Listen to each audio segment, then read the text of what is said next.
Hello everyone, how are you tonight? Alright. Please make some noise if you love life. Yes.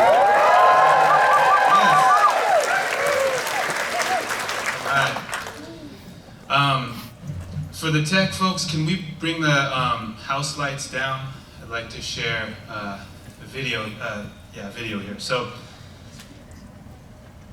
there's a beautiful book that was written by Carole Lindstrom and illustrated by Michaela Goade. It's called We Are Water Protectors. And I'd like to share that with you today, just as a reminder why we're here, why we do the work that we do.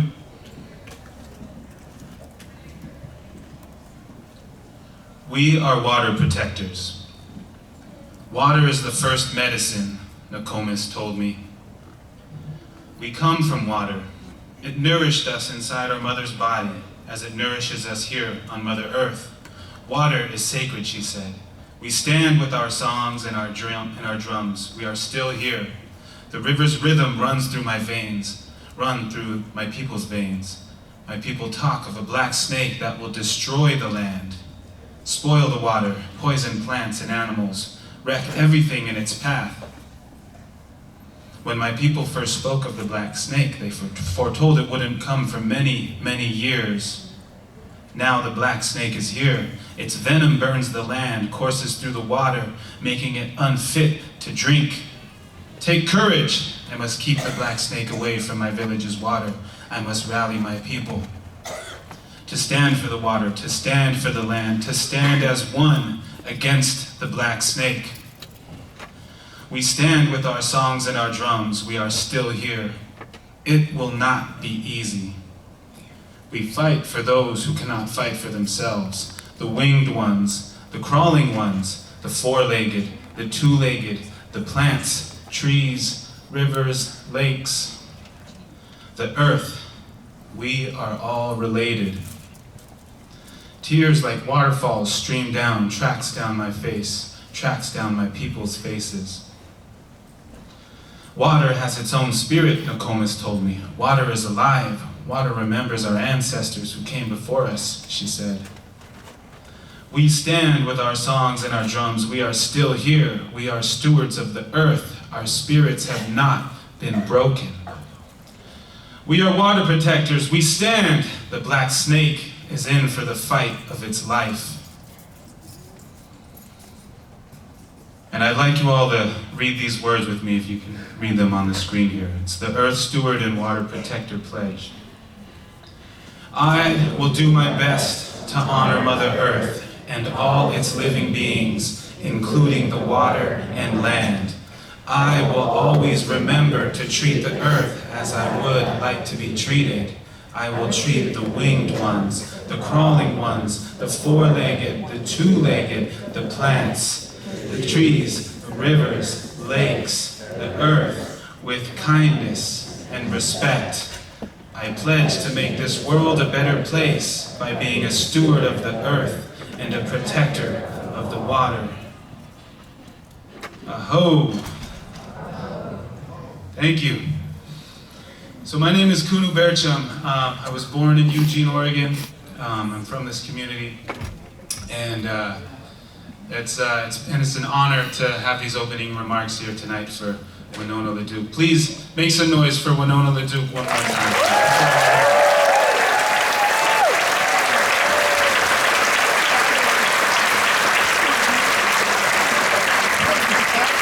So I want to share, in 2016 I went to Standing Rock with some family members, and these are some pictures I took on the morning of October 27th at the Backwater Bridge here. This was a few hours before after I woke up, and the stormtroopers, as I call them, were on their way to come and kick us out of the encampment, Standing Rock encampment. I wanted to just give you some context of. Can we dim the lights, please? Thank you.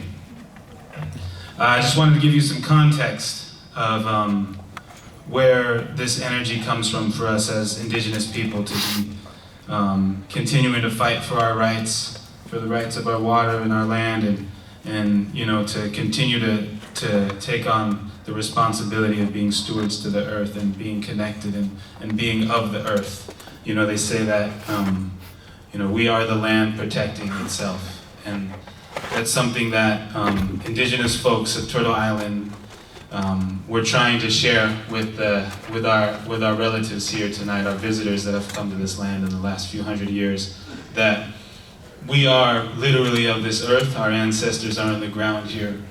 The blood and you know, and the bodies of our ancestors are in the ground and in the trees and in the plants and all around us. So we are the land here. And so that's something I think that we're really always trying to communicate, how important it is for us to protect the land, because we are the land defending itself. And with that, I'm gonna just, we can turn this screen off here. There we go. So I'm here with Protect Lane County Watersheds, and we have an initiative called the Lane County Watersheds Bill of Rights that we're working on, and you all may have seen the little flyer that you're sitting on. So I'm going to share a little bit about our work, and then we'll bring Winona up. So community rights mean that people who live in our communities have the right to make decisions that affect our well-being. We are the ones directly impacted by the decisions and laws that are authorized by harmful corporate activities. We believe that corporate entities should not have privileges that elevate their interests above those of the local community, us. Protect Lane County Watersheds is a political arm of Community Rights Lane County. We believe that we have the right and responsibility to protect our watersheds, and that is far more important and life-affirming than the rights of the corporations who profit off the degradation of the natural world. Laws that allow harmful activities have to be challenged and replaced. So that's what we are going to do. We are working to get the Lane County Watersheds Bill of Rights initiative on the ballot to secure the rights of our waters, unpolluted by harmful activities, by big corporations and government. We know that our government isn't doing enough to protect our precious waterways, and they actually protect big corporate interests over the needs of the environment. The rights of nature movement is gaining momentum globally, and Protect Lane County Watersheds is an active participant. But we need your help. If you're interested in becoming a water protector right here where you live, please consider working on our initiative program. We are up against some very well-financed corporate actors in our community that don't want to see our efforts succeed. Angela Davis famously said, "Action is the antidote to despair." And current political realities have so many of us feeling disempowered and angry. So, we need you to join us in our work to protect our waters. You cannot be neutral on a moving train. And here are some ways that you can help. Number one, use the QR code to endorse and donate to the Protect Lane County Watersheds Initiative. Two, you can volunteer. We need help with fundraising, social media outreach, graphic design, event production, parties, artistic offerings, poetry, music. Every revolution needs a soundtrack. If this is you, please get in touch with us. We have our blue shirts, our Protect Lane County Watershed shirts. You can also attend a community rights action meeting, and you can find information on that with the QR code. You can also invite us to a house party, to a get-together, and spread the word. And finally, if you have not signed our petition yet, please do so before leaving today. You can talk to us in our blue shirts, the Protect Lane County Watershed shirts. You can check out our table in the back. And now for the reason why we are all here today. In 1996 and 2000, she ran for Vice President of the United States as the nominee of the Green Party on a ticket headed by Ralph Nader. She attended Harvard University, where she joined a group of indigenous activists and graduated in 1982 with a Bachelor of Arts in Economics, focusing on rural economic development. In 1989, LaDuke founded the White Earth Land Recovery Project, its goal to buy land back in the reservation that non-natives had bought, and to create enterprises that provide work for the Anishinaabe. By the year 2000, the foundation had bought 1,200 acres, which it held in conservation trusts for eventual cession to the tribe. And just this morning at 5 a.m., she woke up and got on a Zoom and was interviewed by Amy Goodman on Democracy Now!, speaking about the Dakota Access Pipeline lawsuit against Greenpeace that aims to silence indigenous people's protests across the United States. So please make some noise now for Winona LaDuke.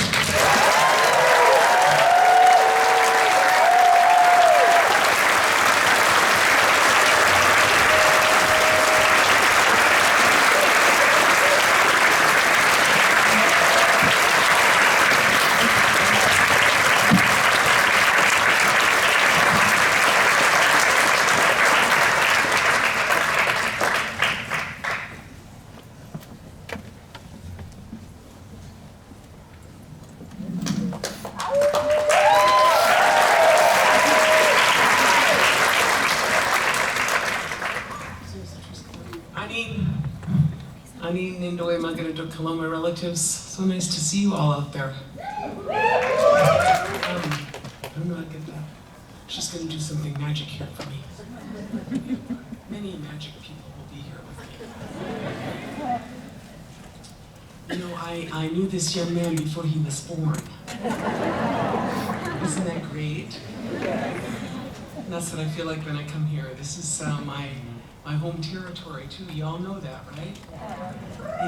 In Dunjaba Omaa King, in Dunjaba Omaa King, I come here from this land. I say that because my mother is in the front row. You want to give a wave, Mom?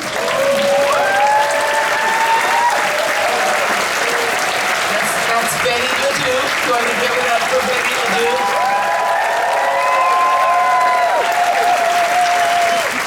She's actually the boss. The boss is in the front row. So again, thank you so much for inviting me here. It's heartwarming to see all of you and to think about that these are the times that we must really work together. And this is an opportunity to do that. And so I'm honored to be here to join with you in that. As I said, Anin and Dinaway Muganatuk, that means hello, my relatives.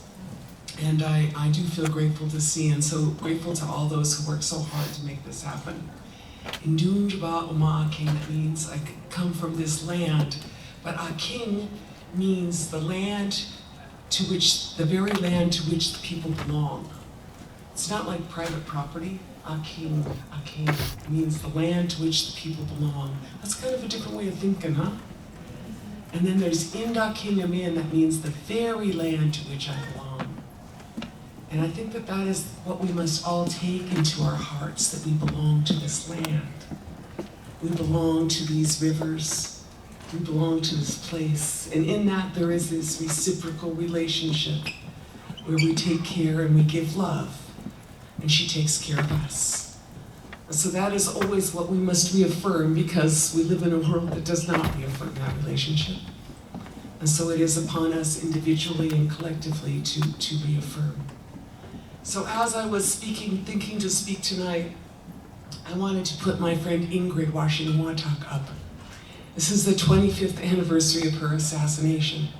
She was assassinated in Colombia by the FARC 25 years ago, an indigenous leader from Menominee. And she was a good sister of mine. She was a co-chair of the Indigenous Women's Network for about a decade and did really amazing international work. She was courageous and bold and funny and just one of the most beautiful people that you would ever know. And I think about, as I get older, because I have really more winters behind me than ahead of me. I'm 65 years of age, as many of you may be too. And as I note that, and as I see my sister goes, or maybe another sister goes, and then I see some of my brothers come home. Did you see that Leonard Peltier came home? My whole life. I just take a moment and say that was a great thing, Joe, you were kind of a chump sometimes, but that was a good one, huh? Yeah. I didn't know that was going to happen in my life. But, in these times, I think when someone leaves us, in my life and in all of our lives, we carry like a basket. That's how I think of it, a basket of our cool things that we cherish. It's not our will, it's our cool work. It's our spirit, the things that we cherish, the things that we value. And I think about when someone passes, there is this basket. And the things that are in the basket should be distributed so we all carry on. You understand what I'm saying? And so I've been thinking about this a lot, not only as I get older, but also as I think about what it is that we do to keep intergenerational, or just to keep our knowledge, our teachings, our visions to continue. And that is what is this basket. So I thought about Ingrid tonight. This is some art from my community, Christy Belcourt. It is called New Beginnings. And in thinking about this time, and in all times, where I am, the snow is still there. I'm from northern Minnesota. It's where I live now, not at home with my mother in Ashland, although very nice Ashland. Very nice Oregon. But there is snow at home. There's no daffodils, right? There's no rhododendrons getting ready to pop. It is snow. And in that, though, each spring we know that it is a new beginning that can come. And that is part of what is the gift of our Mother Earth and the creation, is that that it is a cyclical life. And you have a new opportunity each spring to do something beautiful. That it is a time of rebirth and coming out of the quiet times of now, or the times when we prepare. Just remember that a new time is coming, and it is our opportunity, because we are the ones who are here to make this new time that is ahead of us. So this is where I live now, Gawawi-Egamug. I live on Round Lake, on the White Earth Reservation in northern Minnesota. I spend most of my time there, and then I wander some, although I have not wandered as much over the past years as many of you've also stayed home. That's why I was like, I've not been to Eugene in a very long time. But this is where I live, and this is my life. That's one of my grandsons, and I'm a wild rice harvester and a farmer. And I live in a place, I say, I live where the wild things are. Because that is true. On a worldwide scale, 75% of the world's biodiversity is in indigenous territories, right? 4% of the world's population, 75% of the biodiversity. A lot of the agro-biodiversity too. And so, as we look at the time ahead, we must take care of where the wild things are. Because that is where there is life. That is where there is spirit. That is where our relationship is always reaffirmed. And so I spend a lot of time fighting for the places where the wild things are, as we all must, but it also fills our souls and our hearts when we see those beautiful things, those beautiful parts of creation. So I think about, let us talk about making America great again. And this is my idea of when America was great. America was great when there were 50 million buffalo. That's when America was great, when there were 50 million buffalo. Single largest migratory herd in the world, living on 250 different species of grass, and the largest biome in North America, the Northern Plains, or the Plains, right? That's when America was great. America was great. There are still 800 varieties of potatoes, not bad, right? Now, why would you eat those Idaho spuds when you could eat something that looks that cool, right? These are pictures for the Potato Museum in Peru, right? And America was great when there were 10,000 varieties of corn, right? That's when America was great, when you could drink the water from every stream and river, and life was all around us. That's when America was great. So don't forget that greatness. You know, Americans have a lot of, I think it's historical amnesia. That's a good case of it in some places now. But also we have ecological amnesia, where we forget what was there, where we forget what is there. And part of what our opportunity is to remember what was there. And sometimes we can bring that back. You know, I've seen it in my lifetime. I've seen the sturgeon come back in my rivers in northern Minnesota, and I've seen dams go down, right? I can see how you can bring back the greatness of America. And I've seen, and I know that you know that we are all in the same canoe, the same Jimon. I like to show this art. You're an enlightened bunch because you're from Eugene. That's where enlightened people live, I heard.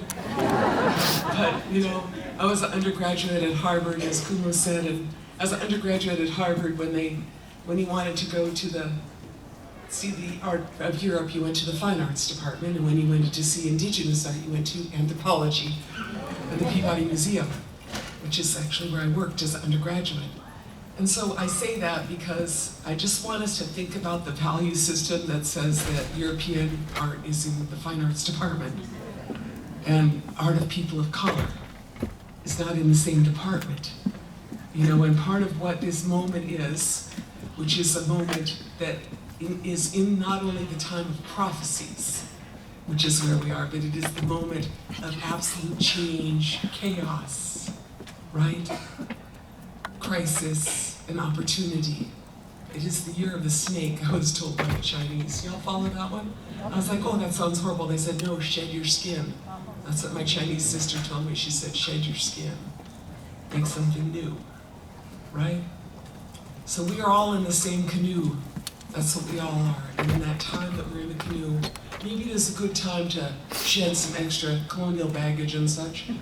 You know, shed some things that we don't need. Drop them. Because it is time to, as Arundhati Roy would say, it's a portal. That's what she talked about the pandemic as, a portal between one world and the next. That's what she said, it's a portal. It is, you know, pandemics always cause crisis. And in that moment, it's a portal between one world and the next. And you gotta decide what you're gonna bring through the portal. You're gonna bring she says, you're gonna bring your dirty rivers, you're gonna bring your nasty data banks, you're gonna bring all your bags, you're gonna walk through clean. You know, so think about this spring as this time when we say what it is we are gonna be. And remember that is our power. So I want to talk about some of the prophecies that I have heard in my life. You know, I'm older now, and as a young woman, I got and some of you heard these. A guy gave me one of these books here too. But you know, I am just to say that this is Thomas Banyaka, a great Hopi elder, and that was the first PowerPoint. I used to cruise around with that little tapestry thing or whatever that was, you know, and he'd unroll it and they'd say, there it is, that prophecy. Okay, so there, you know, I got to hear a lot of those cool old dudes talk. I got to hear a lot of those cool people talk in my younger days, and I listened. You know, we didn't know some of what they were saying, right? But he used to talk about this time in the world where there would be two paths ahead. It's not unlike the Ojibwe story of the choice between, in the time of the seventh fire, between two paths. It is said that we have a choice between one path that is well-worn but scorched, or a path that is not well-worn but is green. It would be our choice upon which path to embark. And that's what our prophets told us so long ago as Anishinaabe people. We were told that. But I don't think that that's just us. I think we all have that choice. You gotta choose a path. You gotta choose a path. And Thomas was saying that too. And so he has these two paths that he would explain to us, and he would say we would have two paths as humans upon which to travel. And one path stays with the earth, you can see that path, right? And then the other path that goes up in the sky. And I think that is the Elon Musk path. That's what I think. You know, I'm not absolutely sure, but that looks like the Elon Musk path, right? And I'm saying, stay here. Y'all stay here, okay? Those guys, one-way trip, go to Mars, that's awesome. Right? You stay here, right? Okay. So that's what he was saying, you know? And those guys said a lot of other cool stuff. They talked about this web in the sky, right? And I remember being a young woman